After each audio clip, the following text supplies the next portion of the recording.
Hey hi guys, வணக்கம். Welcome to MrsSamalayarai. நம்ம இன்னைக்கு பார்க்க போகிற ரெசிபி என்னென்னா கிருஷ்ண ஜெயந்தி ஸ்பெஷல் அவல் லட்டு தாங்க நம்ம இன்றைக்கி பார்க்க போகிறோம். இதை கிருஷ்ண ஜெயந்திக்கு ரொம்ப ஸ்பெஷலாக செய்வாங்க.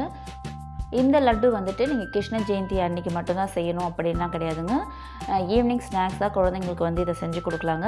இதை 2லேருந்து 3 நாள் வரைக்கும் ஸ்டோர் பண்ணி வச்சும் சாப்பிட்லாங்க. ரொம்ப டேஸ்டான ஒரு ரெசிபிங்க.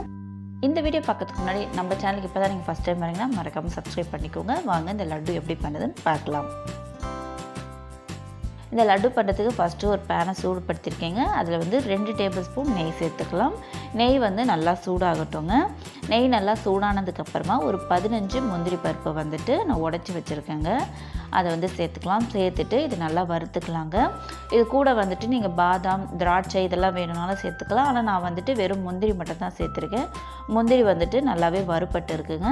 இப்போது அந்த நெய்யிலேருந்து முந்திரி மட்டும் நம்ம தனியாக எடுத்துடலாம். அந்த நெய் கடாயில் இருக்கட்டும். மீதி அதிலே நெய் இருக்கு இல்லையா, இந்த நெய்யிலே 1 கப்பு அவல் சேர்த்துக்கலாங்க. நான் இன்றைக்கி தின்னான அவல் தாங்க சேர்த்துக்கிறேன். நீங்கள் வேணும்னா திக்கான அவல் கூட நீங்கள் சேர்த்துக்கலாம். இப்போ இதை லோ ஃப்ளேம்லேயே வச்சு நம்ம நல்லா ஒரு 2லேருந்து 3 நிமிஷம் நல்லா வறுத்துக்கணுங்க. இந்த அவல் நல்லா வறுப்படணுங்க. நம்ம கையில் இப்படி நுணுக்கி விட்டாலே அது அப்படியே தூளாகணும். அந்த அளவுக்கு நமக்கு நல்லா வறுப்படணுங்க. ஸ்டவ்வை மீடியம் டு லோ ஃப்ளேமில் வச்சு நல்லா வறுத்துக்கோங்க. பாருங்கள், நல்லாவே வறுப்பட்டுடுச்சு. இப்போ இதை ஒரு பிளேட்டுக்கு மாற்றிக்கலாம். பிளேட்டுக்கு மாற்றியாச்சுங்க. மாற்றிட்டு மீதி இருக்கிற ஒரு 1/2 ஸ்பூன் நெய் இருக்குங்க. அதிலே ஒரு 1/4 கப் தேங்காய் துருவல் சேர்த்துக்கலாம். ஃப்ரெஷ்ஷான தேங்காய் துருவலாக சேர்த்துக்கோங்க. சேர்த்துட்டு அந்த தேங்காயில் இருக்க அந்த ஈரப்பதம்லாம் போகணுங்க.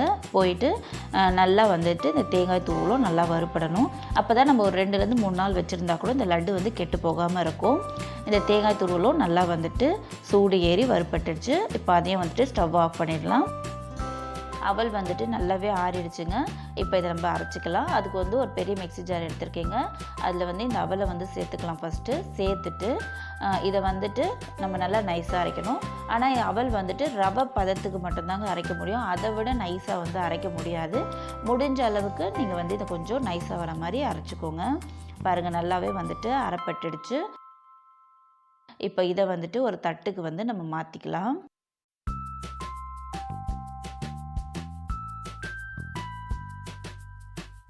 நம்ம பிளேட்டுக்கு மாற்றியாச்சுங்க. அடுத்ததாக அதே மிக்ஸி ஜாரில் நம்ம வறுத்து வச்ச தேங்காய் இருக்கு இல்லையா, அதை சேர்த்துக்கலாம்.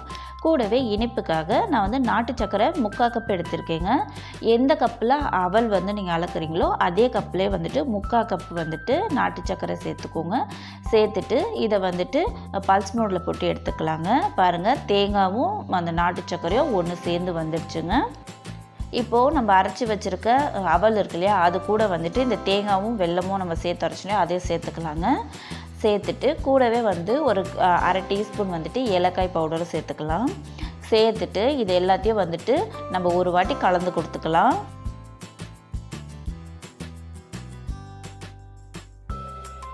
இப்போ இது எல்லாத்தையும் நம்ம கலந்து கொடுத்தாச்சுங்க. இப்போ வறுத்திருக்க முந்திரி இருக்கு இல்லையா, அதை சேர்த்துக்கலாம். கூடவே 2 டீஸ்பூன் நெய் சேர்த்துக்கலாம்.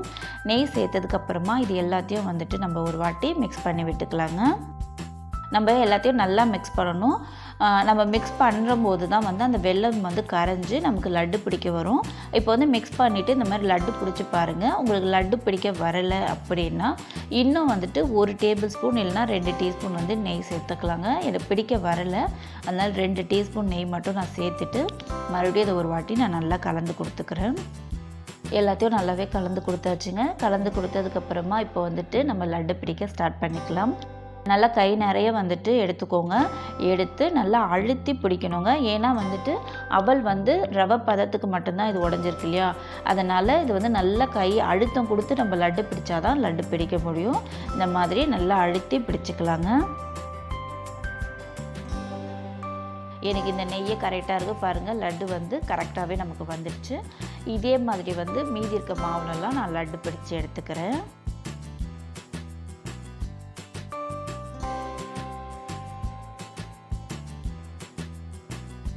நான் இருக்கிற மாவுக்கு எல்லாத்துக்கும் லட்டு பிடிச்சிட்டேங்க. எனக்கு ஒரு 14 லட்டு வந்துச்சு. இதில் பாருங்கள், சூப்பரான லட்டு ரெசிபி நமக்கு ரெடி ஆயிடுச்சு.